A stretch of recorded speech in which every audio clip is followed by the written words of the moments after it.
Diploma ও ITI pass out স্টুডেন্টদের জন্য দারুণ সুখবর। ডিআরডিও সেপ্টেম এর ডিটেল অফিসিয়াল নোটিফিকেশন পাবলিশ হয়ে গেছে। ডিপ্লোমা করে বা আইটিআই করে দেশের অন্যতম সেরা ডিফেন্স অর্গানাইজেশন ডিআরডিওতে চাকরি পাওয়ার একটা বড় সুযোগ এবার এসেছে। As per official notification, total vacancy আছে প্রায় 764টি। এর মধ্যে senior technical assistant, group B পোস্টে অ্যাপ্লাই করতে পারবে ডিপ্লোমা ইঞ্জিনিয়ার ও বিশেষ কিছু বিএসসি ডিপার্টমেন্টের পাস আউট স্টুডেন্টরা। এই পোস্টে ভ্যাকান্সি আছে মোট 561টি। আর টেকনিশিয়ান এ, এটা গ্রুপ সি পোস্ট, শুধুমাত্র আইটিআই স্টুডেন্টরা অ্যাপ্লাই করতে পারবে। এখানে ভ্যাকান্সি আছে মোট 203টি। অনলাইন ফর্ম ফিল আপ শুরু হয়েছে 11 ডিসেম্বর থেকে, আর ফর্ম ফিল আপ চলবে 1 জানুয়ারি পর্যন্ত। তাই এর মধ্যে যারা সত্যি ইন্টারেস্টেড তারা দেরি না করে অবশ্যই ফর্মটা ফিল আপ করে দিও।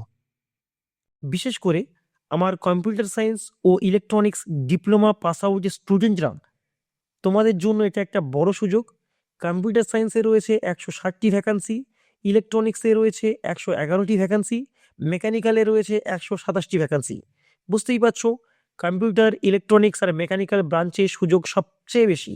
এছাড়াও electrical, civil, chemical, physics, chemistry, instrumentation সহ অন্যান্য অনেক ব্রাঞ্চের জন্য ভালো সংখ্যক ভ্যাকান্সি রয়েছে। ডিপ্লোমা স্টুডেন্টদের জন্য এটা একটা বড় সুযোগ, কারণ তোমরা ডিআরডিওর মতো একটা প্রেস্টিজিয়াস অর্গানাইজেশনে চাকরি করার সুযোগ পেতে পারো। ডিপ্লোমা পোস্ট সিনিয়র টেকনিক্যাল অ্যাসিস্ট্যান্টের স্যালারি পে লেভেল 6 অনুযায়ী হবে। আর বেসিক স্যালারি 35,400, গ্রস স্যালারি প্রায় 58,000 থেকে 60,000 টাকা প্রতি মাসে। আর আইটিআই পোস্ট টেকনিশিয়ান এ পে লেভেল হচ্ছে 2, বেসিক স্যালারি 19,900, গ্রস প্রায় 34,000-এর মতো পেয়ে যাবে। যদি ডিপ্লোমা বা আইটিআই করে থাকো তাহলে এই সুযোগটা একদমই মিস করবে না। অনলাইনে ফর্ম ফিল আপ করে প্রিপারেশন নিয়ে ভালো করে এক্সাম দাও। নোটিফিকেশনের লিংক কমেন্টে দেওয়া হলো। কারো যদি কোনো প্রশ্ন থাকে কমেন্টে জানিও।